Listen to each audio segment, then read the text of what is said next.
ఉన్నారు. నాకేమైనా అయితే ఎవరున్నారు దిక్కు? ఎవరు లేరు. మేము ఏదో బతుకుతున్నాం ఈడ. అంతకే మా మీద కడుపు మీద ఇట్లా చేయడం అవసరమా సార్?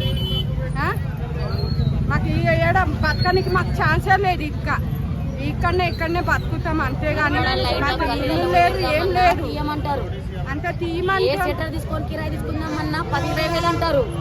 ఆ 10,000 గట్ట స్తోమతలు మా దగ్గర లేవన్నా. ఇది పద్ధతి కాదన్నా. ఇప్పుడు తీసేయారంటే ఎక్కడ తీసేది, ఎక్కడ వెళ్ళిపోవాలి?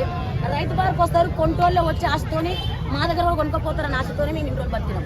ఇప్పుడు ఎక్కడ పోయి బతకాలంటే ఏడలేదు ఆధారం. సావొకటి, ఈ బతుకొకటి. సావడమా బతకడమా నాకు ఒకటే ఉంది. ఏదైనా ఒక నిర్ణయం చేసి మీరే చేయాలి. సంపద చంపేసేయండి. ఈకేసిన దానికన్నా గొప్ప ఏం లేదు. ఆడ చచ్చిపోతాని కూడా అడిగి ఉన్నాం. మరి మమ్మల్ని చంపేసి మీరెంత బాపడతారో పడుతుంది. చంపేయండి, సిద్ధమే ఉన్నాం.